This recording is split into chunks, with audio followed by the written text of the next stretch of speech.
Assalamualaikum warahmatullahi wabarakatuh. Pada episode kali ini saya akan membawakan cerita yang berjudul Jual Diri Istriku Demi Bayar Hutang. Tapi setiap pria yang menyetubuhinya mati mengenaskan. Kira-kira seperti apakah alur cerita selengkapnya? Tidak usah lama-lama lagi, kita langsung masuk saja ke ceritanya.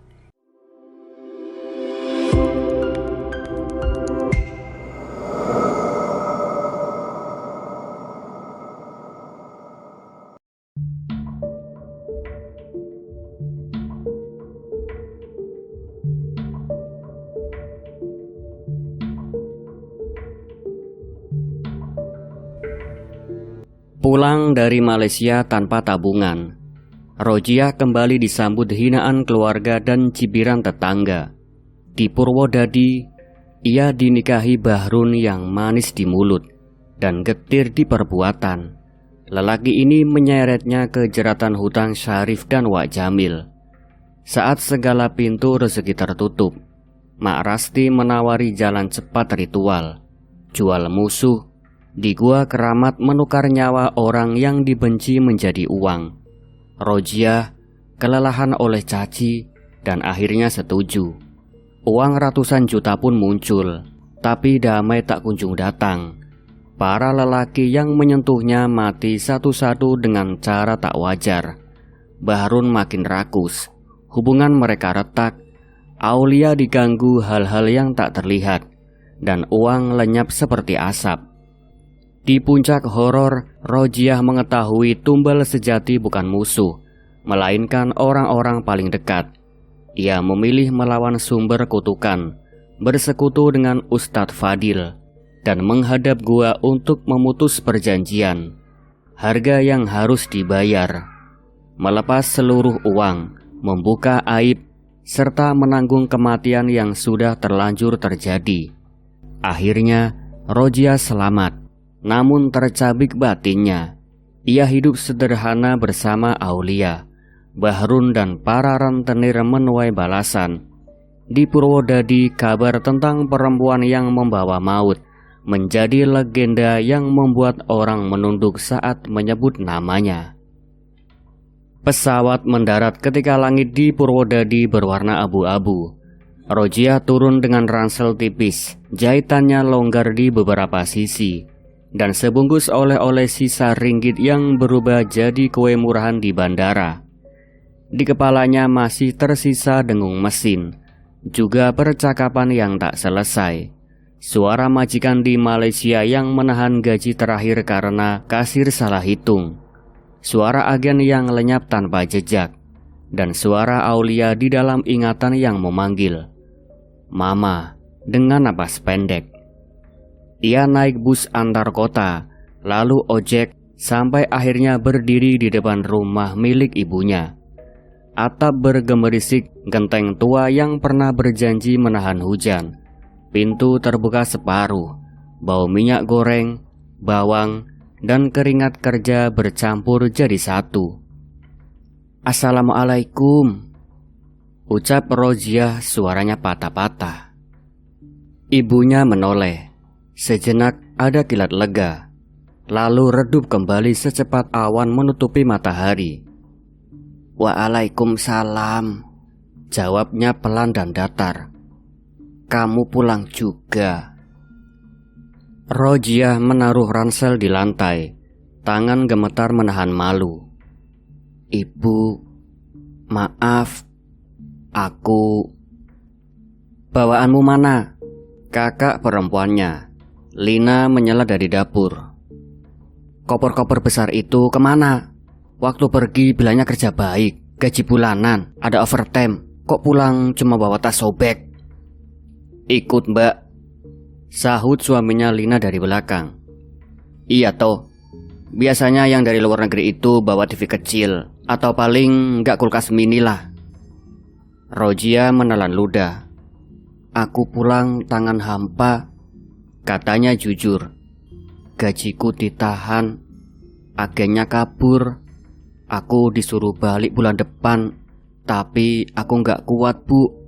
Aku rindu Aulia." Ibunya tidak berjalan mendekat. Aulia di rumah tetangga. Udah 2 hari demam. Kamu enak pulang bawa rindu. Kami di sini bawa beban. Bu, sudah.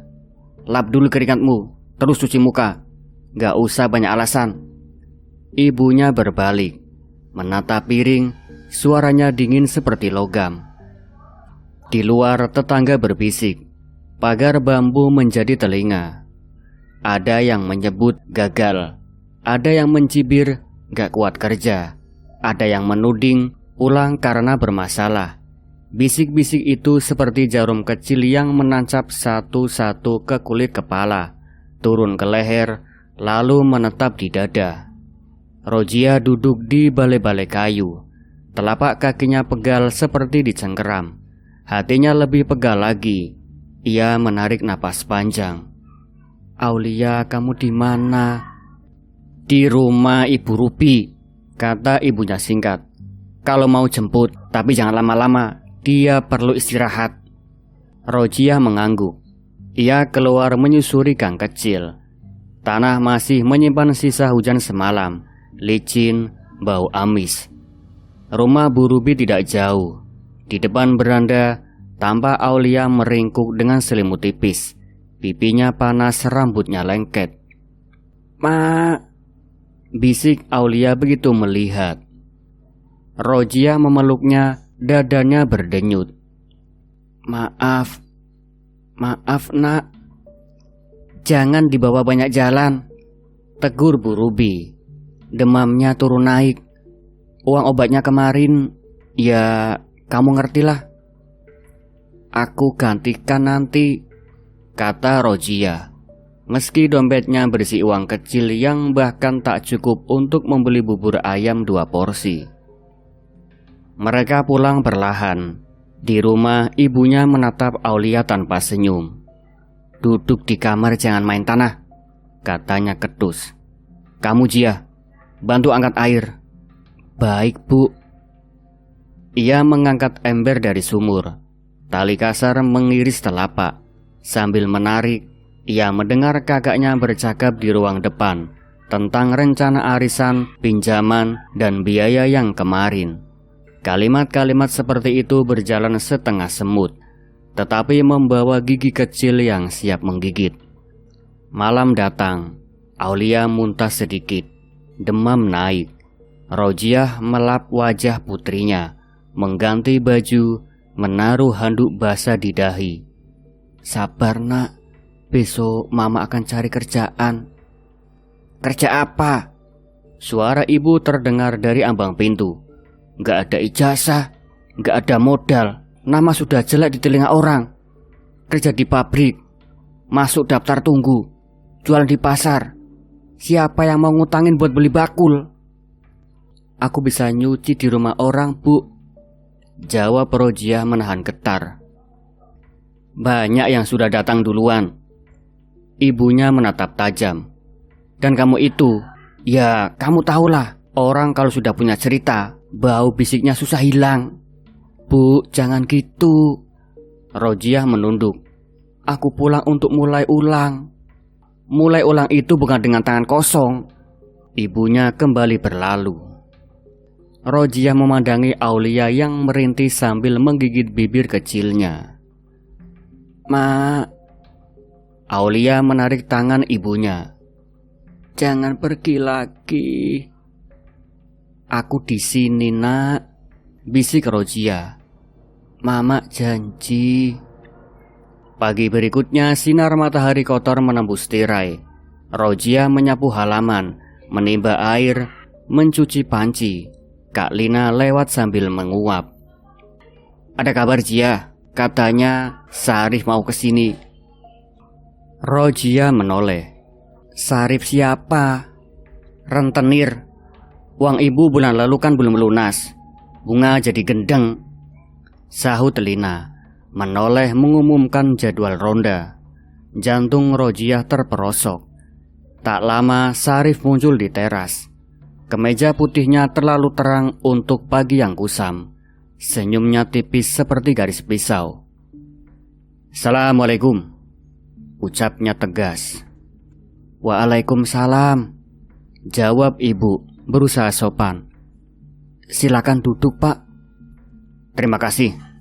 Syarif meletakkan buku catatan kecil, membuka pelan seperti membuka doa. Bu, jatuh tempo. Sesuai janji, saya ini orangnya enak diajak bicara, tapi angka ya tetap angka. Belum ada, Pak Syarif. Kata itu suaranya mengecil. Gini saja ya, Bu, saya kasih pilihan 3 hari. Kalau masih belum ada, saya minta jaminan. Serba gampang, saya bukan makan orang. Jaminan apa, Pak? Sepeda motor atau tenaga kerja? Ia melirik ke arah Rojiah. Di salah satu kios butuh orang yang bisa jualan malam, menghitung, menyapa, menemani tamu. Bayarannya harian dan cepat lunas. Rojiah merasakan hawa di tengkuknya jadi beku. Saya bisa cuci, Pak, bisa masak, nggak bisa jaga kios malam. Syarif menatapnya seperti menatap barang. Sayang, ujarnya singkat, lalu tertawa kecil tanpa suara. Kios saya butuh yang wajahnya ramah. Orang kalau beli suka lihat senyum. Pak Syarif, ibu berdehem. Anak saya baru pulang. Anaknya masih sakit. Boleh jangan yang malam, Pak.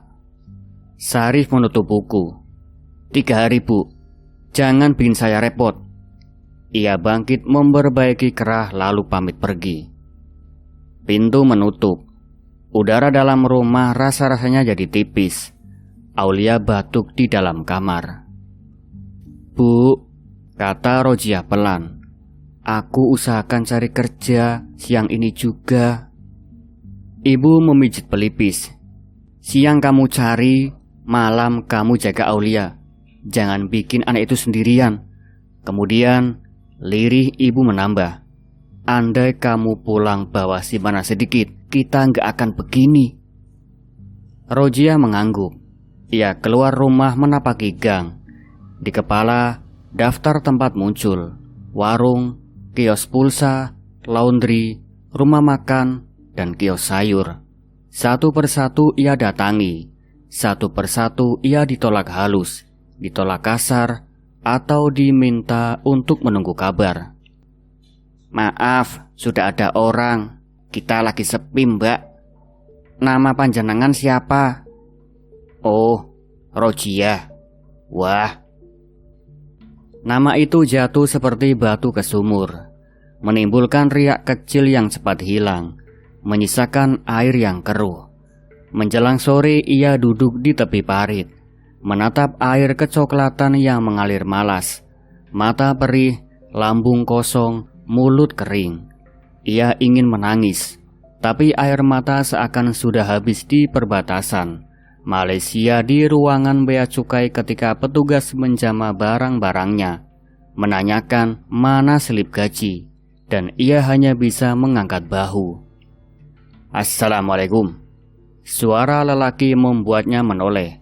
Seorang pria berkemeja lusuh berdiri di dekat pagar kayu.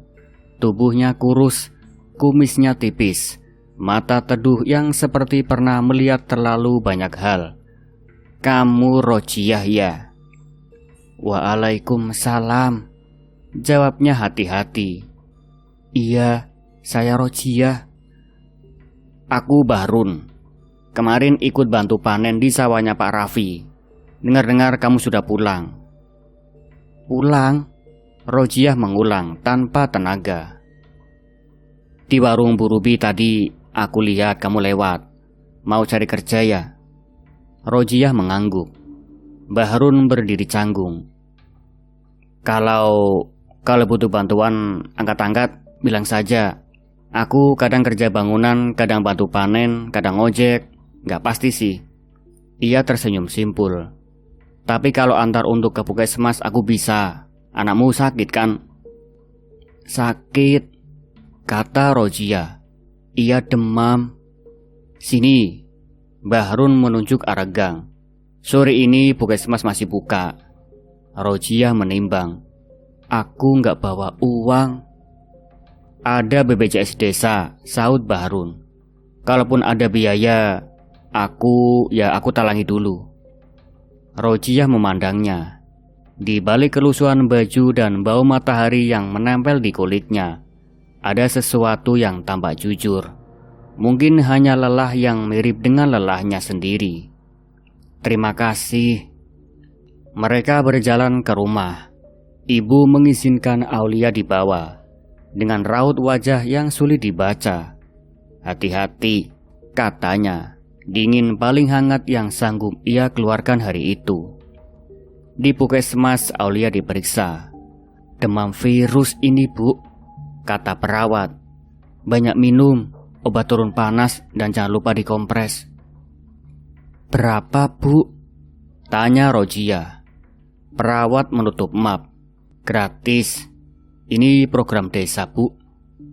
Rojiah mengangguk lega setengah. Di luar matahari sudah condong. Jalanan kembali basah oleh air pembersih lantai yang disiram pedagang di depan kios. Terima kasih Bahrun, kata Rojiah saat mereka menunggu ojek. Aku nggak tahu harus bagaimana. Tidak usah dibalas, jawab Bahrun. Kalau kamu butuh apapun, bilang saja. Ia ragu sejenak, lalu menambah. Kalau mau, besok aku bantu carikan kerja. Di tempat bangunan, atau di gudang beras. Gajinya nggak gede sih, tapi kan halal.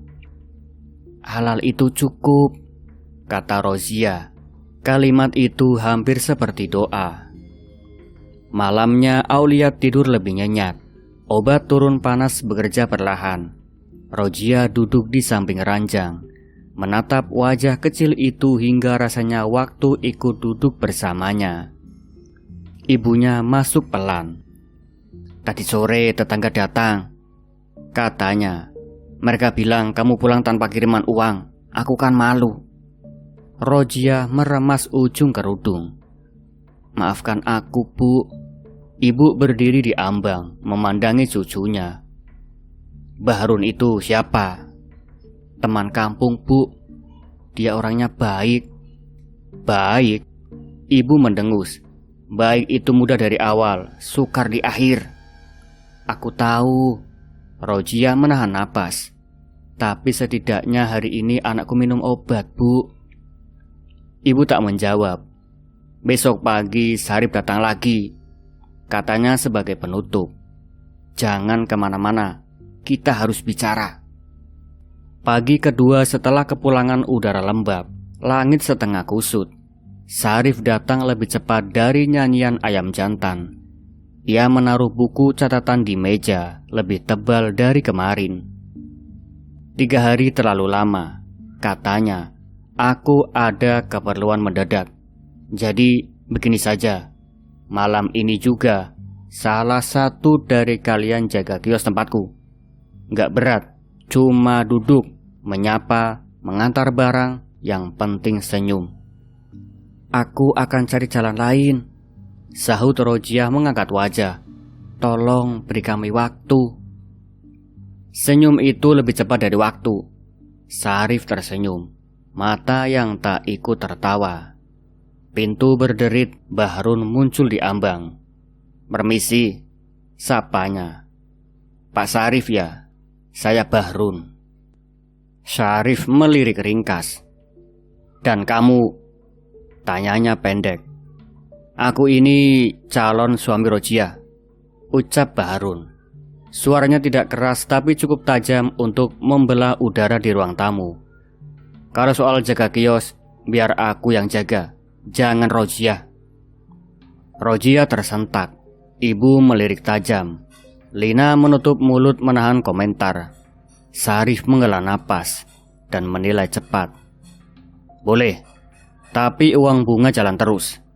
Ia menepuk buku catatannya, lalu berdiri. Nanti sore ke kios. Tanya namaku, mereka semua sudah paham. Sarif pergi, pintu menutup. Diam mengendap, lalu pecah jadi kata-kata. Calon suami? Ibu mendekat, alis menukik. Kamu main tunjuk nama tanpa izin. Bahrun menunduk. Maaf Bu, saya cuma nggak mau Rojiah berada di tempat yang bikin orang ngomong. Saya bisa jaga malam. Saya juga, niat saya baik Bu. Rojiah menatapnya bingung antara terima kasih dan keberatan. Kenapa kamu lakukan ini? Bahrun mengangkat bahu. Karena kamu butuh teman berdiri. Kalau mau, kita nikah sederhana, biar orang gak sembarangan bicara. Ibu menyilangkan tangan di dada. Nikah itu bukan kain penutup mulut tetangga.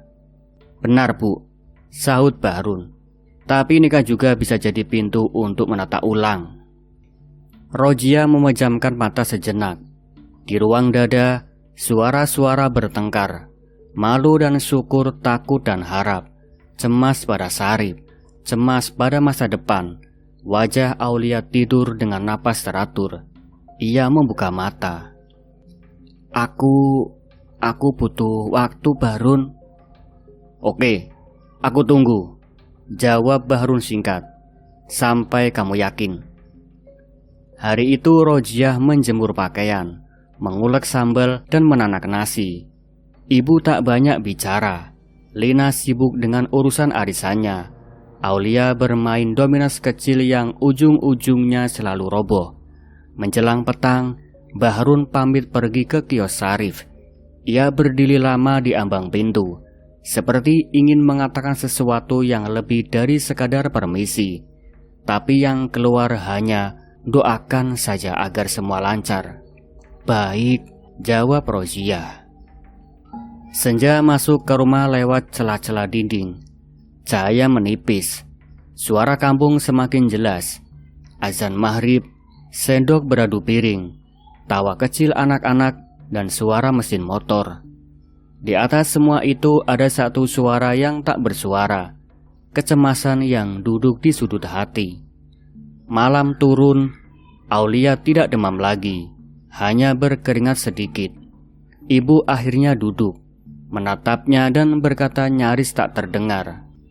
Kalau kamu mau nikah sama Bahrun, pikirkan baik-baik. Orang baik kadang lapar, dan lapar membuat orang baik berubah.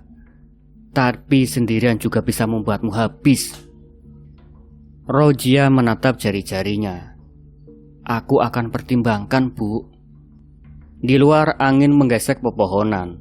Seekor cicak jatuh di dinding, menggeliat lalu terdiam. Rojiah mematikan lampu ruang depan, menyisakan lampu kecil di kamar. Ia menyelimutkan Aulia, duduk bersandar di dinding, dan akhirnya membiarkan tubuhnya merosot perlahan seperti kain yang kehabisan paku. Di sela-sela kantuk ia berdoa singkat. Semoga besok ada pintu yang terbuka. Ia tak memohon banyak, hanya sedikit waktu untuk memperbaiki nafas, sedikit ruang untuk menata ulang, dan sedikit cahaya untuk melihat jalan yang nyaris tak kelihatan. Namun jauh dari dasar hati, ia juga merasakan sesuatu yang lain. Seorang tamu yang datang tanpa diundang, rasa takut yang bentuknya belum jelas, tangan panjangnya menyentuh ambang rumah. Itu malam pertama sejak kepulangan ketika Rojiah bisa tidur lebih dari 2 jam. Dan itu juga malam pertama Sarip membutuhkan tanda di bukunya. Jaminan sedang diurus. Di halaman berikutnya, ia menulis nama lain dengan huruf kecil yang hemat tinta, Bahrun. Pagi akan membawa kabar, pikir Rojiah sebelum benar-benar lelap. Ia belum tahu kabar seperti apa. Tetapi jauh di ujung gang, ada seseorang yang sudah menunggu sejak lama. Bukan kawan, bukan pula musuh, melainkan sesuatu yang selalu datang ketika orang kalah oleh hidup dan ingin menang dalam sekejap. Sesuatu yang menaruh lubang di tengah harapan, dan menyebut lubang itu adalah jalan pintas. Musim kemarau datang dengan angin yang tidak kering-kering benar. Ada lembab yang menempel pada dinding, pada leher, pada punggung kursi rotan. Rojiah bangun lebih awal dari azan, menanak nasi, merebus air jahe untuk ibunya, dan menyiapkan kompres untuk Aulia yang sesekali masih terbangun oleh sisa demamnya. Mbah Harun pulang menjelang subuh dari jaga kios Sarif. Matanya merah, bau rokok menempel pada baju, dan ada serakan pasir di ujung celananya, entah dari mana.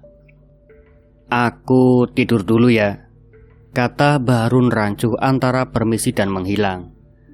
"Besok coba ke gudang beras, katanya butuh kuli bongkar." "Besok itu hari ini," balas Rojiah pelan. "Sarapan dulu." "Kalau tidur sebentar kuat." Ia menatap panci, ragu pada lapar sendiri. Rojiah menyendok nasi, meletakkan sepotong tempe goreng yang tinggal dinginnya. "Makanlah, nanti pusing." Mbah Harun duduk mengunyah tanpa selera. Ada sesuatu yang disimpannya di bawah lidah. Bukan kabar baik, lebih seperti kerikil yang tak dapat ditelan. Ia menenggak air, bangkit ke kamar, dan tertidur miring. Napasnya berat, sementara sinar pagi merangkak ke lantai. Siang itu, kabar datang lebih cepat dari matahari tinggi. Gudang beras batal merekrut. Truk pengiriman telat. Bongkar muat ditunda. Mbah Harun berjalan pulang dengan langkah yang mencoba terlihat biasa. Di depan gang, Wak Jamil berdiri di atas motor. Kemeja motif kecil-kecil, senyum yang seperti memamerkan gigi. "Run," sapanya sambil menepuk jok. "Sini." Mbah Harun menoleh. "Ada apa, Wak?" "Utang ibumu lewat jatuh tempo. Bunga tipis saja." Wak Jamil mengangkat 2 jari. "Tapi bunga itu tidak pernah tidur." "Kami akan usahakan, Wak." "Saya orangnya gampang diajak kompromi," ujar Wak Jamil menatap tajam. 3 hari. Kalau lewat saya ambil barang atau orang." "Wak," Mbah Harun menelan ludah. "Orang apa?" "Tenaga, jaga malam, ikut bantu, di kos, di luar kos." Ia tersenyum lagi. "Kamu sekarang jaga, bagus. Tapi kebutuhan saya tidak selalu laki-laki." Mbah Harun terdiam, lalu mengangguk, lalu tidak mengangguk. Wak Jamil tertawa kecil, menyalakan motor, dan pergi meninggalkan bau bensin yang menggantung seperti janji buruk. Di rumah Aulia tertidur. Napas berat ringan bergantian. Ibu duduk di beranda, memisahkan daun singkong dari batangnya. Kak Lina singgah sebentar membawa kabar arisan, lalu menatap sinis pada baju kerja Mbah Harun. "Kerja kok gak jelas," katanya setengah berbisik. "Lina," tegur ibu singkat, "kalau cuma menambah beban, pulanglah." Lina cemberut. Rojiah membawa segelas air pada ibu. "Bu, sore ini aku mau coba ke laundry dekat pasar. Katanya lagi buka cabang." "Pergi, tapi jangan lama-lama," kata ibu. "Aulia tadi mimpinya aneh, menangis, bilang ada yang berdiri di dekat jendela." Rojiah mengusap lengan. "Mungkin karena demam. Malam nanti aku bacakan doa lebih panjang, Bu." Di sore yang tampak biasa itulah tetangga mulai pandai menyimpulkan. Perempuan-perempuan di sumur, mulut yang sibuk, tangan yang tak berhenti memeras kain. Mereka menyebut nama Rojiah seperti menyebut cuaca. Perempuan gagal, pulang karena masalah, suaminya serabutan, pantas. Rojiah mendengarnya sambil pura-pura tidak. "Permisi, Bu," katanya saat melewati mereka. "Permisi," balas salah satu. Bibirnya menghambur tawa tipis. "Semoga cepat dapat kerja ya." Di laundry, seorang pemuda berkulit sawo matang menolak dengan sopan. Pegawai sudah penuh. Di warung makan, pemiliknya berkata maaf, nanti dan nanti. Di toko sembako, diminta meninggalkan nomor yang tidak akan pernah dihubungi. Rojiah pulang dengan kaki dingin dan kepala panas. Di rumah, ibu memintanya belanja garam. Di jalan, Sarif memotong langkahnya. "Rojia," sapa Sarip manis. "Ada waktu sedikit." "Sebentar saja, Pak. Saya mau beli garam." "Aku lebih asin dari garam." Sarif tertawa. "Begini, utang keluarga itu seperti tali yang kalau tidak kamu potong lama-lama melilit leher semua orang di rumah. Aku bisa bantu untuk cepat lunas tanpa polisi." "Bagaimana caranya?" Suara Rojia tetap sopan, tetapi dingin merayap dari pergelangan tanpa ketengkuk. "Kamu menemani kolega," jawab Sarip seperti menyebut kerja di gudang. "Jalan-jalan, makan, duduk-duduk, dengerin cerita orang, santai. 1 malam angka lunas bergerak banyak, 2 malam beres." "Saya sudah menikah, Pak," ucap Rojia. "Justru itu, kolega suka perempuan yang terlihat aman." "Saya tidak bisa." Sarip menatap bibirnya menipis. "Jangan keras kepala. Aku lihat anakmu mulai sering sakit. Rumahmu kecil. Bapak mertuamu, maaf, ibumu pinjaman menumpuk. Kau tidak mau keluargamu diambil barangnya, kan?" "Saya tidak bisa." Rojia mengulang lebih pelan. "Tolong, jangan ganggu saya." Sarif menghela napas, mengangguk seperti seorang guru memaafkan murid bodoh. "Baik, dipikir-pikir lagi. Aku orangnya sabar, tapi Bunga tidak." Malam itu angin membawa aroma yang kenal dari Malaysia. Minyak rambut di asrama, deterjen murah, dan jamur yang tumbuh di sudut kamar mandi.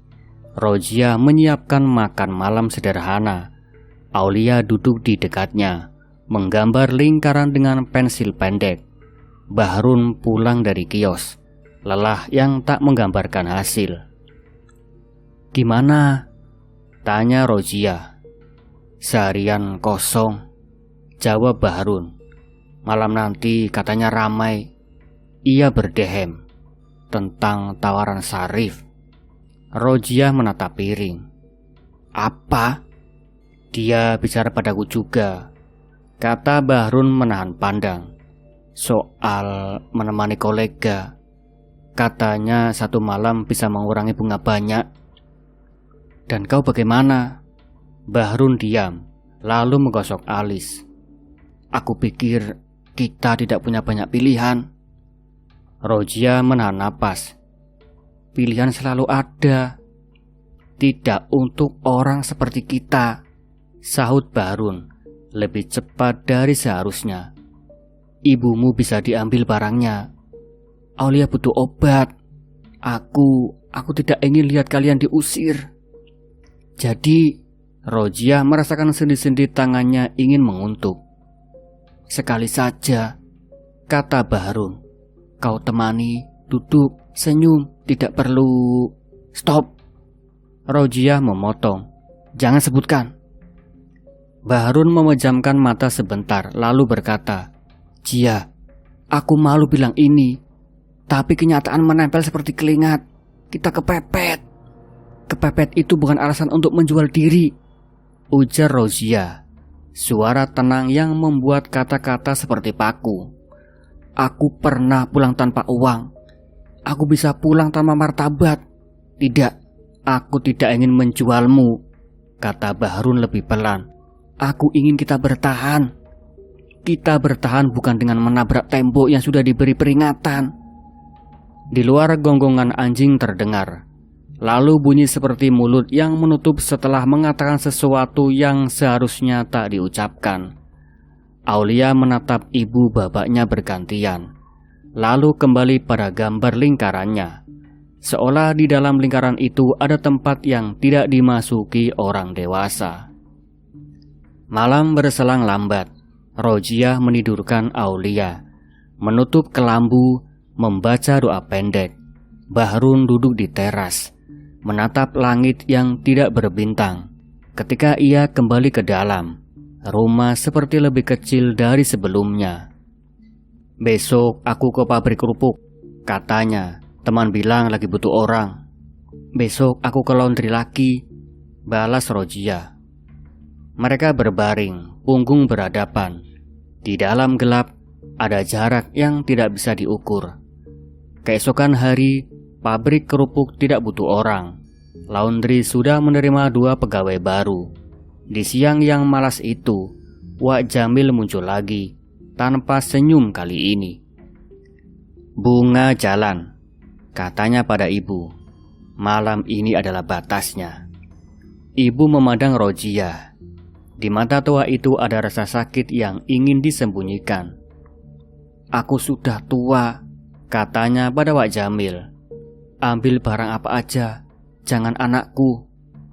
"Barang sudah tua, Bu," balasnya tipis. "Saya suka yang berfungsi." "Wak," Bahrun muncul dari belakang, memohon yang terdengar seperti menawar. "Saya jaga malam. Saya angkat-angkat. Saya tidak selalu butuh laki-laki." Wak Jamil memotong. "Dunia ini tidak kehabisan tenaga seperti kamu." Setelah ia pergi, rumah terasa berubah. Aulia mulai rewel. "Ma," katanya lirih, "jangan buka pintu. Ada yang berdiri di luar." Rojiah merinding. "Siapa?" "Yang tinggi," jawab Aulia. "Dia bau, Mak." Anak kecil itu menutup wajahnya dengan telapak, lalu menangis tanpa suara. Rojiah memeluknya. "Tidak apa-apa," ucapnya lebih untuk dirinya sendiri. Sore menuju malam dengan langkah berat. Sarif mengirim pesan lewat anak buah. "Kesempatan terakhir, malam ini." Bahrun tidak banyak bicara. Ibu sibuk menggunting daun singkong, padahal tidak akan dimasak. Kak Lina tidak datang. Barangkali kabar kurang sedap membuatnya memilih menahan komentar untuk besok. "Jia," kata Bahrun akhirnya menatap lantai. "Aku sudah jawab Sarif." "Jawab apa?" "Iya." Kata itu tidak keras, tapi seperti barber kecil yang dijatuhkan ke kaki. Rojiah menutup mata, bukan untuk mengusir marah, melainkan untuk merawat martabat yang tersisa agar tidak lari lewat napas. "Kenapa kau menjawab tanpa bertanya padaku?" Suaranya terdengar datar. "Karena kalau aku bertanya, kau akan bilang tidak, dan kita akan diambil semuanya. Lebih baik diambil barang daripada diambil diri," ujar Rojiah. Bahrun mendongak. Ada sesuatu yang patah di sorot matanya. "Aku pikir kita berjuang bersama. Aku pikir kau mengerti kemiskinan bukan sekedar lapar. Ini tentang bertahan hidup. Dan aku pikir kau mengerti aku bukan barang transaksi." "Bukan," kata Bahrun cepat. "Kau bukan barang, kau istriku. Justru itu." Mereka kembali diam. Dari kamar, Aulia memanggil samar. "Mak." Rojiah bergerak, namun Bahrun menahan pergelangan tangannya sebentar, sejenak yang terlalu lama. "Maafkan aku," kata Bahrun serak. "Aku tidak tahu cara lain." "Kau selalu tahu cara lain," jawab Rojiah. "Kau memilih tidak memakainya." Malam turun. Jalanan desa berkilat tipis oleh embun. Di ujung gang, lampu kios Sarif menyala kuning kotor. Rojiah duduk di lantai kamar, menatap sandal jepit di sudut, menatap baju yang baru dicuci, menatap tangan sendiri. Ibu kemudian mengetuk pelan. "Kalian bertengkar?" tanya ibu. "Bukan bertengkar, Bu," kata Rojiah. "Cuma kita beda jalan." Ibu duduk di ambang pintu. "Waktu muda, aku juga pernah merasa jalan tinggal satu. Aku melangkah saja. Belakangan aku tahu, selalu ada jalan lain yang aku pura-pura tidak lihat, supaya aku bisa menyalahkan nasib. Jadi, aku harus apa, Bu? Tidak ada yang bisa menyuruh dan melarang dalam hal ini, karena nanti yang menanggung tubuhmu adalah kamu. Jawab ibu. Suaranya seperti kain yang direndam air hangat. Tapi ingat, setiap pilihan membawa kedamaian jenisnya sendiri, juga luka jenisnya sendiri. Kalau aku pilih tidak, kau akan menanggung akibat tidak. Kalau kau pilih ya, juga begitu. Rojia bangkit, memandang cermin kecil di dinding, memandang wajahnya yang lelah, memandang mata yang masih bisa memantulkan lampu. Ia mengusap pipi, menarik napas, menutup mata lalu membukanya lagi. Bahrun berdiri di depan pintu kamar. Sarif sudah menunggu, katanya lirih. Biar dia menunggu, balas Rojia. Aku takut, Jia. Aku juga. Kalau begitu, Rojia menatap Aulia yang tidur. Aku tidak akan pergi malam ini, ucapnya jelas.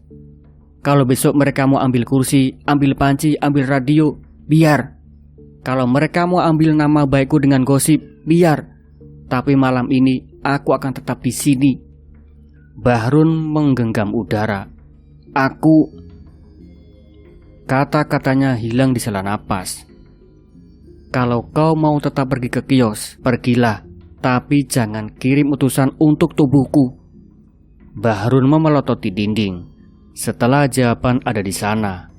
Besok mereka datang, katanya. Besok kita hadapi. Rojia menepuk dada pelan, memastikan jantungnya masih menolak runtuh. Bahrun memalingkan wajah. Ia melangkah keluar rumah, duduk di beranda menatap gang yang sepi. Di kegelapan, ia mendengar sesuatu yang tidak ingin diakui.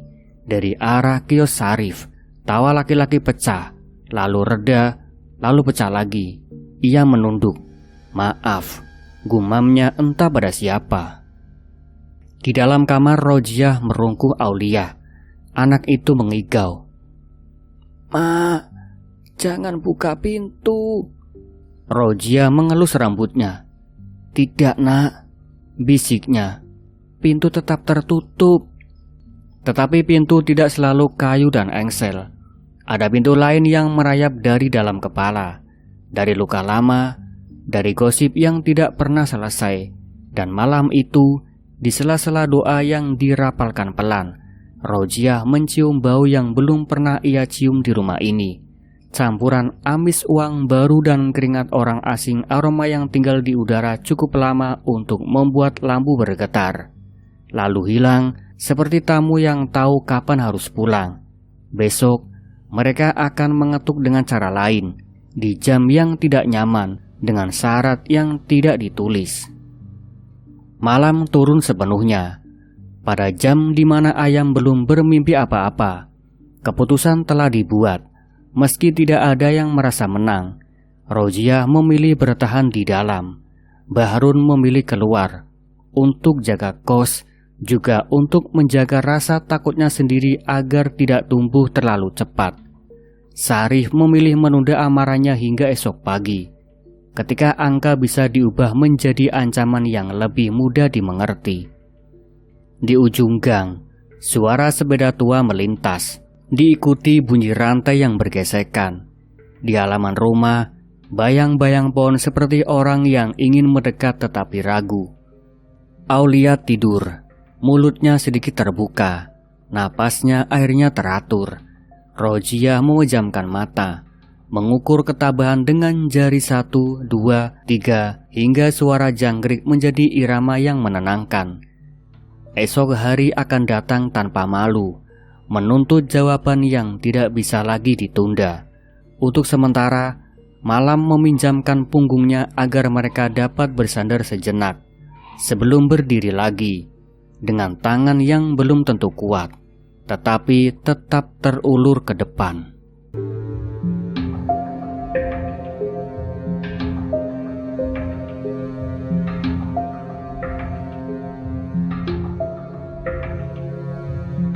Sore itu, udara Purwodadi seakan menahan napas.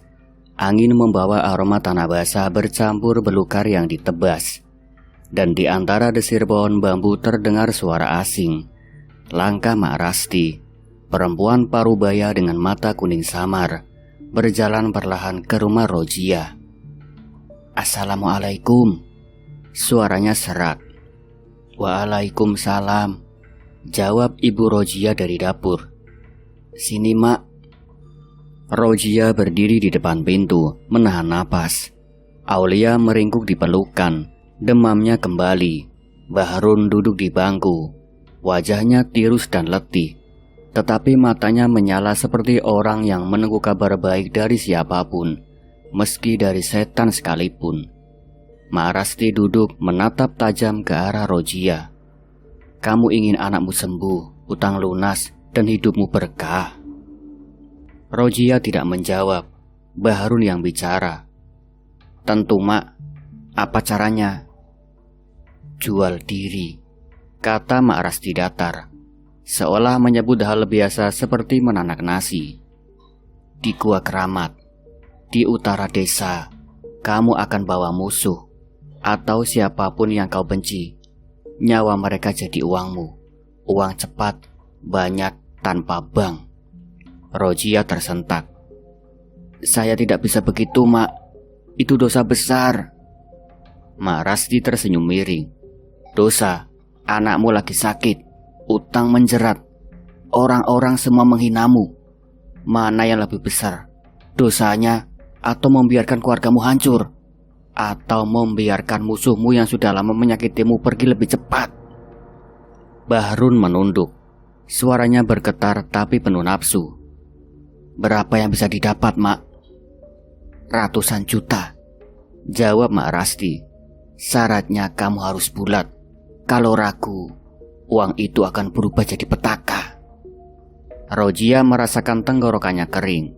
Aulia menggeliat di pelukan, merintih lirih. "Mak, dingin, Mak." Keringat dingin menetes di pelipis anak itu.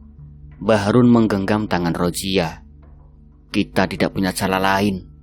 Satu kali saja, demi anak kita, Aulia." "Aku tidak mau menjual siapapun," bisik Rojiah. Mak Rasti mengeluarkan kertas coklat kusut dari tas kainnya. "Tulis namanya. Tulis siapapun yang membuatmu terhina. Tidak usah banyak, satu saja cukup. Malam Jumat ini kita ke gua. Bawakan sejumput rambutmu dan darah dari jari manis." "Tidak, Mak." Suara Rojiah patah. "Aku tidak bisa." "Kalau begitu biarkan anakmu yang menjadi gantinya," kata Mak Rasti pelan, seperti menggumam. Rojiah menatap Aulia yang demam. Wajah pucatnya seperti lilin yang mencair. Bibir Rojiah bergetar. Tangannya gemetar saat meraih pena. Ia menulis nama seseorang yang lama membekas di hatinya. Kakak iparnya sendiri, Lina. Orang yang selalu menuduhnya perempuan gagal, perempuan hina, dan menjadi mulut pertama yang menebar gosip. Bahrun tersenyum tipis. "Bagus, itu sudah cukup." Malam Jumat tiba. Bulan sabit menggantung seperti sabit berkarat di langit. Mereka bertiga berjalan ke arah utara desa, melewati pematang sawah yang dipenuhi katak bersahut-sahutan. Udara lembab, rumput menempel di betis. Aulia dititipkan ke ibu dengan alasan pergi mencari jamu. Di jalan setapak menuju gua, angin berhenti. Pepohonan berdiri kaku. Dedaunannya tidak bergerak. Seekor burung hantu menatap dengan mata bulat penuh, lalu terbang tanpa suara. "Ini tandanya gua sudah siap," kata Mak Rasti. Rojiah berjalan dengan kaki lemas. Setiap langkah seperti menenggelamkan dirinya lebih dalam ke lumpur rasa bersalah. Bahrun menyalakan lampu minyak kecil. Bayangannya memanjang seperti dua orang, dirinya dan sesuatu yang menempel di belakangnya. Pintu gua akhirnya tampak, celah hitam di antara batu kars dengan lumut licin yang mengilap. Dari dalam ada suara gemericik air, tapi juga gema berat seperti napas binatang besar. "Masuklah," perintah Mak Rasti. Di dalam gua udara dingin menusuk. Lilin dinyalakan, menyorot dinding penuh coretan tua. gambar yang tidak lagi terbaca. Sosok-sosok dengan tangan panjang, mulut terbuka, dan lidah menjulur. "Letakkan kertas itu di atas batu," kata Mak Rasti. Rojia menaruh kertas bertuliskan nama Lina. Tangannya gemetar. Darah dari jari manisnya menetes ke kertas. Lilin bergetar. Api melinting ke kiri dan ke kanan. Lalu suara berat muncul dari dasar gua yang dalam. Serak, menggetarkan tulang. "Siapa memanggil?" Bahrun menunduk. Kami butuh uang." "Dengan apa kalian membayar?" Mak Rasti menunjuk kertas. "Dengan ini, dengan nama yang ditulis." Kedingan sejenak, lalu udara dalam gua berubah pekat. Dari kegelapan muncul bayangan, sosok tinggi hitam, rambut panjang menyapu lantai, mata kosong putih, mulut terbuka dengan suara yang bukan suara manusia. "Darah akan mencari jalannya," katanya. "Uang akan datang, tapi ingat, darah tidak pernah salah alamat." Batu di hadapan mereka bergetar. Kertas itu terbakar tanpa api. Dari abu muncul gulungan uang lembaran ratusan ribu, masih hangat, menebar bau besi. Bahrun berteriak kecil, setengah kagum, setengah takut. "Ya Allah, ini nyata." Mak Rasti cepat-cepat mengumpulkan uang, memasukkannya ke karung. "Kita bagi nanti," katanya. Rojia menatap tumpukan itu, tetapi matanya justru menatap ke dindingan gua. Di sana, bayangan putih anak kecil berlari sebentar, lalu lenyap. Kemudian hatinya tercekat. Keluar dari gua, udara kembali bergerak. Rumput berdesir, katak kembali bersuara. Tetapi di pundak Rozia ada beban baru, sesuatu yang tidak bisa ditinggalkan di dalam gua. Di rumah, Mak Rasti menumpahkan karung uang di atas tikar. Uang bertebaran memenuhi ruang. Bahrun tertawa lega, menatap istrinya dengan wajah yang jarang sekali ia pakai, wajah seorang yang merasa berkuasa. "Kita kaya, Jia, kita kaya," serunya. Mak Rasti menyeringai. "Ingat janji, 3 bagian untukmu, 1 bagian untukku. Tanpa aku, kalian tidak tahu jalan ke gua." Bahrun tidak keberatan. Ia mengambil bagian mereka. Memeluk uang itu seperti memeluk tubuh baru yang menggodanya. Rojia hanya menunduk, menatap jari manisnya yang masih berdarah. Ia tahu uang itu bukan hanya kertas. Uang itu adalah napas yang direnggut dari seseorang yang pernah ia kenal. Uang itu adalah tanda yang tidak akan pernah bisa ia hapus. Meski seluruh sungai di Purwodadi ia gunakan untuk mencuci tangannya. Dan di luar rumah, anjing-anjing melolong panjang, seakan ikut menghitung harga yang baru saja dibayar. Malam itu Rojia duduk lama di tepi ranjang, menatap lantai kayu yang mulai rengkah. Di ruang depan, suara Bahrun berulang-ulang mengulang kata utang seperti mantra buruk. Ketika pintu diketuk, ia tahu siapa yang berdiri di luar. Ya, Sarif, dengan tatapan yang selalu lebih lama dari sewajarnya. "Besok malam ada relasi datang dari luar kota," kata Sarif pada Bahrun. "Kalau kau serius ingin cepat lunas, kirim dia." Bahrun menoleh ke arah istrinya. "Sekali lagi saja, Jia, demi Aulia." Rojia tidak menjawab. Ia hanya memeluk anaknya lebih erat, seakan tubuh kecil itu bisa melindungi dirinya dari kata-kata yang menusuk. Losmen di pinggir jalan raya Purwodadi berbau kapur barus dan cat lembab. Kamar kecil ranjang berderit. Relasi Sarif, lelaki parubaya dengan perut membuncit dan jari gemetar menyodorkan senyum yang terlalu ramah. "Duduklah," katanya. Rojia duduk di kursi dan menjaga jarak. Tubuhnya kaku, wajahnya menunduk. Ia hanya menjawab singkat pertanyaan basa-basi, tidak memberi lebih. Hening menekan di antara mereka, membuat lelaki itu makin gelisah. Tangannya mencoba menyentuh. Roziah menahan diri dan tidak melawan, tidak menyambut dan hanya diam. Hening itu justru memeluk mereka dengan dingin yang menusuk. Lelaki itu mendadak kejang, napasnya berat, matanya membalik, mulutnya berbusa, tubuhnya menghantam lantai. Roziah terpekik lirih, tapi suaranya seolah terhisap tembok. Pagi harinya kabar menyebar. Relasi Syarif ditemukan mati di kamar losmen. Orang bilang serangan jantung. Tidak ada yang menyebut nama Roziah, tetapi bisik-bisik mulai berputar di gang. Dia baru pulang dari luar negeri, sekarang aneh. Perempuan itu membawa sial.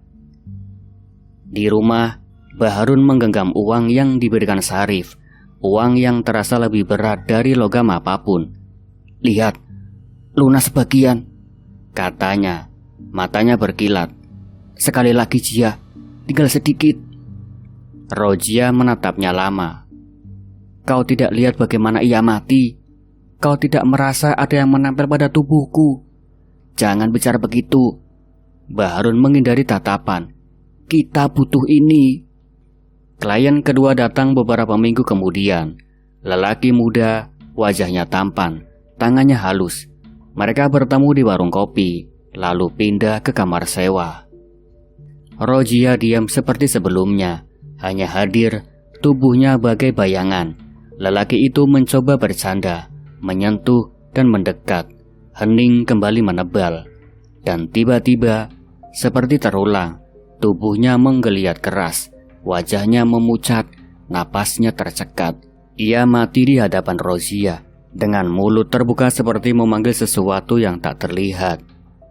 Warga mulai curiga. Dua kematian berdekatan, dua lelaki dengan cara serupa. Tidak ada bukti, tapi bisik-bisik makin keras. Anak-anak yang bermain di jalan berhenti saat Roziah lewat, lalu berlari sambil tertawa gugup. Malam hari, Aulia bangun dengan tubuh gemetar. "Ma," bisiknya. Ada yang berdiri di sudut kamar, hitam, besar, rambutnya panjang. Dia lihat Mama. Roziah merasakan bulu kuduknya menegang. Ia menoleh, hanya ada bayangan kelambu. Tapi udara di kamar seakan lebih berat, seakan sesuatu menunggu di sana. Uang yang mereka simpan di lemari mulai hilang. Bukan dicuri tetangga, bukan dimakan rayap. Uang itu lenyap seperti terisap udara, meninggalkan celah kosong di antara baju. Bahrun panik, tapi sekaligus ketagihan. Ia menyalahkan kebetulan, menyalahkan Syarif, menyalahkan siapapun kecuali dirinya sendiri. Kita butuh lebih banyak lagi, katanya. Kalau uang lama hilang, berarti kita harus cari baru. Roziah menggenggam kedua tangannya erat-erat. Kuku hampir menembus kulit. Ia tahu, sejak malam di gua itu, tubuhnya bukan lagi miliknya sendiri. Tubuhnya telah jadi pintu, dan setiap orang yang melewatinya harus membayar dengan nyawa. Ia ingin berteriak, ingin melawan, tapi hanya mampu berbisik ke telinga Aulia yang tidur. Aku bukan milik mereka. Aku bukan milik siapa-siapa.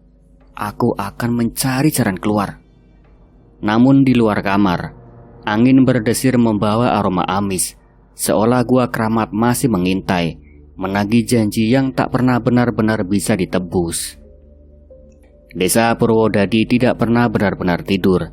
Di setiap malam, suara cangkrik bersahutan, diikuti desa pelan bambu yang digesek angin. Tetapi di telinga Roziah, bunyi-bunyi itu berubah menjadi tudingan yang tak terdengar tapi selalu menusuk. Di warung kopi dekat pasar, bisik-bisik menyebar. Pelanggan ketiga mati mendadak ya. Katanya terakhir kali kelihatan sama perempuan itu. Perempuan pulang dari luar negeri itu, yang miskin, lalu tiba-tiba bisa pegang uang. Ah, dia bawa sial, rumahnya pasti ada jin. Bisik itu menetes ke telinga anak-anak, lalu jadi ejekan saat mereka bermain. Awas, jangan dekat-dekat rumah Roziah, nanti ikut mati. Mereka lari sambil tertawa, tapi mata mereka menyimpan takut. Bahrun sudah jarang pulang tepat malam. Ia lebih sering berhenti di warung milik seseorang janda muda, Marni, yang tubuhnya ramping. Matanya selalu basah seakan terus menunggu seseorang. Saat warung tutup, lampu dimatikan. Hanya lilin kecil yang tersisa. Di dalam, suara kayu ranjang berderit.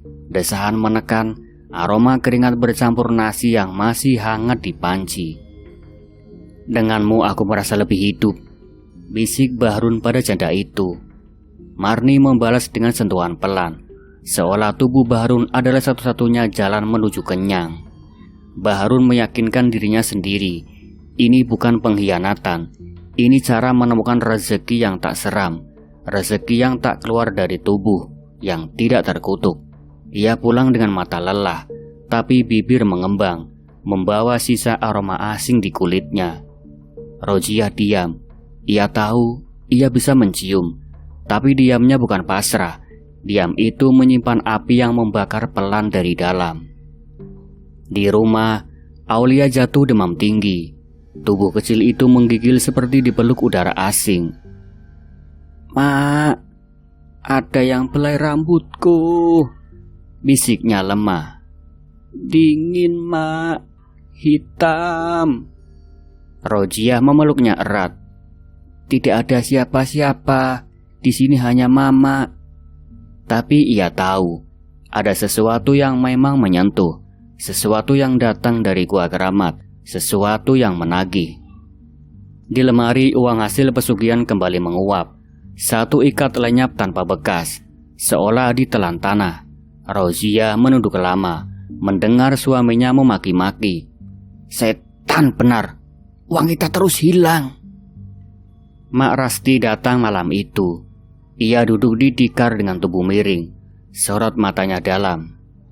"Janji itu belum selesai," katanya pelan. "Kalian sudah 3 kali. Tumbal berikut harus lebih dekat darahnya. Semakin dekat semakin manis." "Tidak, Mak." Rojiah mengguncang kepala. "Cukup, aku tidak mau lagi." "Tapi darah itu haus," bisik Mak Rasti. "Kalau kau menolak, dia akan mengambil sendiri.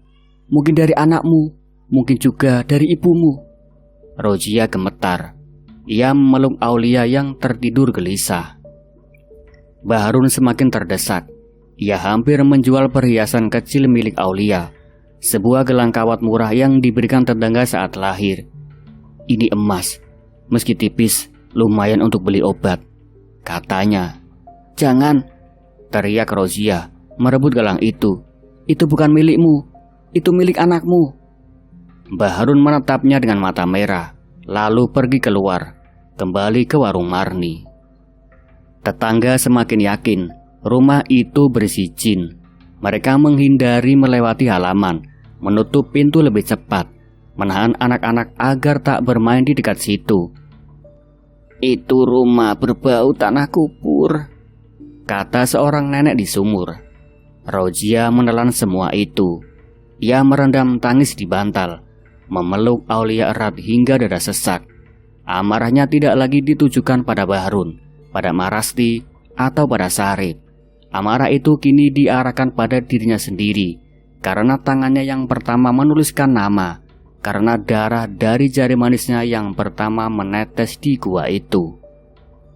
Malam turun, dan di sudut kamar bayangan hitam kembali berdiri, tidak bergerak, hanya menunggu. Hari-hari Hari-hari di Purwodadi berubah jadi desas-desus yang tajam. Perempuan-perempuan di sumur tak lagi sekadar berbisik. Kini mereka menuding terang-terangan. "Itu rumah sudah dihuni jin," kata satu suara. "Anaknya pun terlihat pucat, pasti ada yang mengikuti," timpal yang lain. "Kalau dibiarkan, bala akan menimpa kampung." Kabar itu berputar cepat, dari warung ke musola, dari teras rumah ke pasar. Rojiah berlahan dengan kepala menunduk. Aulia digendong rapat, tetapi tatapan orang menelusuk seperti jarum. Bahrun tidak lagi menyembunyikan kepergiannya. Setiap malam, selepas azan Isya, ia menuju warung Marni. Setelah lampu padam dan pintu diganjal kayu, tubuh mereka saling menempel di ranjang sempit. Marni mencumbu dengan rindu yang sengaja dibesar-besarkan, seolah keintiman mereka adalah obat untuk rasa takutnya sendiri. "Denganmu aku lupa dunia," bisik Marni. Bibirnya menyapu telinga Bahrun. Bahrun merespon dengan gelora yang tak pernah ia tunjukkan pada istrinya. Pelukan, desahan, tubuh bertemu tubuh. Ia meyakinkan dirinya bahwa inilah cinta sejati, cinta tanpa kutuk. Di rumah, Roziah merasakan ranjang kosong. Mendengar suara-suara samar dari kejauhan, ia tidak menangis. Ia hanya menggenggam Aulia lebih erat. Napas anak itu panas oleh demam yang terus kembali. Sarif semakin kejam. Ia muncul di depan rumah, berdiri di jalan dengan tatapan dingin. "Kalau kau tak sanggup bayar, biarkan anakmu saja. Aku tahu bagaimana cara membuatnya berguna." Roziah merinding. Ia menutup pintu cepat dan tubuhnya gemetar. Malam itu Aulia terbangun. "Ma, ada yang duduk di tepi ranjang," katanya lirih. "Dia hitam, Ma. Matanya putih semua." Roziah mencium kening anaknya, memeluknya, tapi di dalam hatinya ada rasa hampa. Sesuatu benar-benar sedang menunggu. Dalam keputusasaan Roziah menemui Ustadz Fadil. Musola sepi, hanya lampu minyak kecil yang bergoyang. Wajah Ustadz itu awalnya teduh, namun lama-kelamaan sorot matanya berubah. Ia menatap Roziah bukan hanya sebagai jamaah yang butuh bimbingan, tapi sebagai perempuan yang tubuhnya menyimpan daya yang sulit diabaikan. "Kau datang minta jalan keluar," katanya.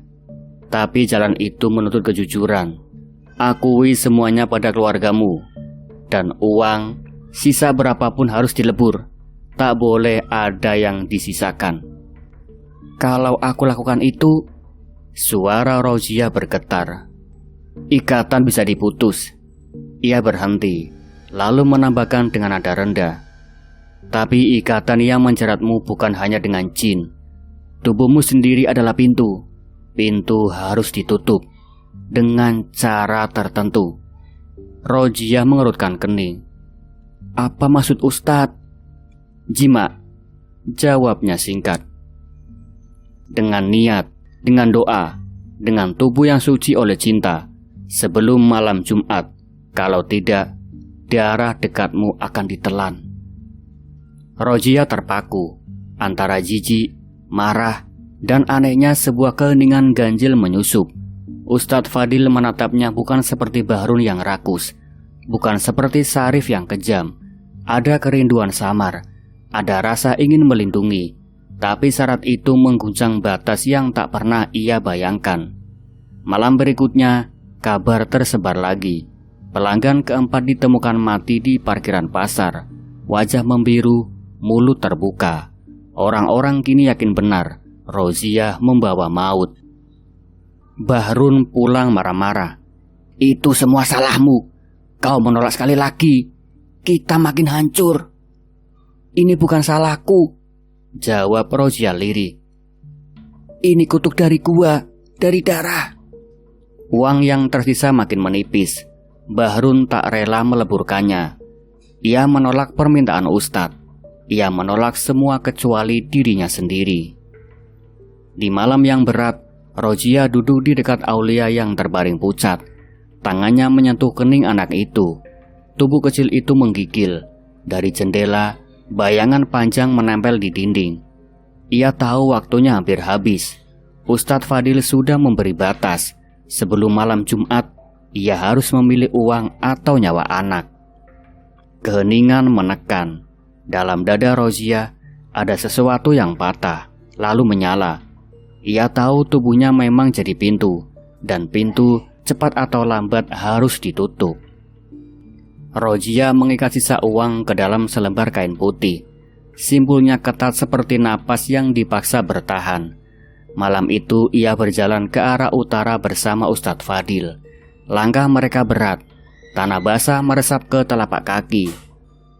Bulan hanya separuh. Cahaya redupnya menempel di punggung mereka seperti tanda yang tak bisa disembunyikan. Di mulut gua, udara membeku. Ustadz Fadil memandangnya lama, lalu tanpa kata meraih tubuhnya. Tubuh mereka bertemu bukan sebagai dosa yang disembunyikan, melainkan sebagai pengakuan. Ada cinta yang lahir dari luka. Ada kerinduan yang tak lagi bisa dipendam. Sentuhan mereka lirih tapi membakar. Sekali, 2 kali, 7 kali. Dalam hening yang hanya disaksikan batu basah dan gema air. Napas mereka menyatu, seperti doa yang meropek langit. Dengan ini ikatanmu bisa diputus, bisik Ustadz Fadil di sela lelah. Tubuhmu bukan lagi pintu mereka. Tubuhmu jadi jalan kembali.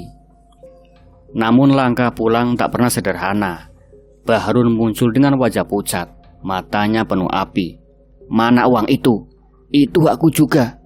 Suaranya pecah. Dari balik bayang, Sarif dan Wak Jamil menghadang. Tak ada yang boleh lepas, kata Sarif. Kalau tidak dengan uang, maka dengan anak. Mak Rasti datang terakhir. Tubuhnya membungkuk tapi matanya tajam. Aku bisa menawarimu jalan baru, ujarnya. Tumbal cinta yang paling dekat, yang paling kau genggam. Nyawanya akan jadi emas. Gua bergetar. Dari dalam terdengar suara berat. Suara yang dulu membuat Roziah menutup mata. Waktumu habis, utang terbalik. Bukan musuh yang harus ditukar, tapi yang paling kau sayang. Roziah teringat pada Aulia. Anak itu di rumah. Demamnya mendaki, napasnya patah-patah. Ia memandang kain putih di tangannya. Uang terakhir, sisa kutukan. Dengan suara serak ia berkata, "Aku tidak menukar lagi. Aku tidak memilih darah anakku. Aku memilih putus." Ia meletakkan kain putih itu di batu altar gua, menekannya dengan telapak yang gemetar. "Ambil semuanya. Aku tidak butuh lagi." Suara berat itu meraung. Batu dinding berguncang. Jerit panjang memecah gelap. Ada yang diambil malam itu, tapi bukan anaknya. Di rumah, Aulia berhenti menggigil. Demamnya turun, wajah kecil itu lembab oleh peluh, tapi napasnya kembali teratur. Roziah jatuh berlutut di depan gua. Tubuhnya basah oleh tanah dan air mata. Ustadz Fadil menutup matanya dengan telapak hangat. Sudah, ini semua sudah selesai. Tapi dari kegelapan, sisa gema tetap tinggal. Cinta yang ia temukan di gua itu bukan milik dunia, melainkan milik malam-malam yang akan selalu mengingat bahwa ada sesuatu yang dikorbankan dan ada sesuatu yang selamat. Pagi buta, kabar itu tiba lebih cepat dari matahari. Bahrun ditemukan tak bernyawa di tepi sungai. Tubuhnya terbujur dingin. Tangannya masih menyengkeram batu. Matanya kosong menatap langit abu-abu. Tak ada luka, tak ada darah. Hanya sepi yang terlalu penuh. Orang-orang berkumpul lalu bubar dengan cepat. Ada yang berbisik, "Itu balasannya." Ada pula yang memilih diam, menunduk. Di dada mereka rasa takut bercampur lega. Berita lain menyusul. Sarif ditangkap aparat atas perkataan lain. Uang gelap, perdagangan manusia. Usahanya runtuh, kiosnya ditutup. Wak Jamil menghilang tanpa jejak. Motornya ditemukan di jalan setapak menuju hutan, tapi ia sendiri lenyap. Mak Rasti jatuh sakit. Tubuhnya menghitam dari ujung kaki ke wajah, seakan dilapisi jelaga yang tidak bisa dicuci. Desa setengah percaya, setengah takut. Mereka tetap membicarakan Roziah, tapi dengan suara rendah. Nama itu disebut pelan, bukan lagi untuk menghina, melainkan agar tak mengundang sesuatu dari gua yang masih berdiri di utara. Roziah merawat Aulia. Anak itu pulih perlahan. Wajahnya kembali merah muda. Tawa kecilnya muncul di beranda. Roziah bekerja sederhana di salon milik kerabat, mencuci rambut, memotong pelan, menunduk saat melewati pasar. Ia tahu setiap tatapan tetap menyimpan tanda tanya, tapi ia sudah terbiasa. Keluarga menuntut penjelasan. Kak Lina bertanya dengan nada curiga. Ibu menatap dengan raut sedih. Roziah hanya menjawab singkat, Aku salah, dan aku sudah menutupnya. Tidak ada yang berani mendesak lebih jauh. Ustadz Fadil mendekati di malam yang hening. Sandet berhenti, katanya lirih. Saat kau berhenti menjual dirimu pada rasa benci. Kata-katanya sederhana, tapi terasa seperti ayat terakhir dari doa panjang. Malam itu, di bawah temaram lampu minyak, mereka saling mencari. Tubuh bertemu tubuh, bukan sebagai perjanjian gelap, melainkan sebagai pelepasan yang lama tertahan. Sentuhan mereka penuh rindu, penuh rasa ingin hidup kembali. Cinta yang bercampur dengan hasrat, kerinduan yang berubah jadi gairah. Mereka melepas diri dalam gelombang yang berulang, hingga letih menjadi bahasa terakhir. Malam-malam Purwodadi tetap dingin. Angin lewat membawa bau lumpur dari sawah. Juga bisik tak terlihat dari arah gua. Orang-orang menyebut nama Roziah dengan hati-hati. Mereka tahu sesuatu sudah diambil, Bahrun sudah tiada, tapi sesuatu juga tersisa. Seorang perempuan dengan mata yang lebih tenang, seorang anak kecil yang kini tertawa lagi, dan sebuah gua yang tetap menyimpan rahasia, menunggu nama lain dipanggil. Di hati Roziah, luka tidak pernah utuh sembuh. Tapi ia belajar berjalan dengan luka itu, seperti berjalan dengan bayangan sendiri, ada, melekat, tapi tidak lagi menelan. Dan setiap malam, ketika semua terlelap, ia berbisik pada dirinya sendiri, "Aku sudah memilih, bukan uang, bukan benci, aku memilih hidup." Dan cerita pun selesai. Bagaimana menurut kalian teman-teman tentang cerita ini? Apakah semua permasalahan harus diselesaikan dengan jalan hitam? Tidak, karena semua permasalahan yang ada di dunia ini pasti ada jalan keluarnya masing-masing. Akhir kata, saya pamit undur diri. Sekian, wassalamualaikum warahmatullahi wabarakatuh.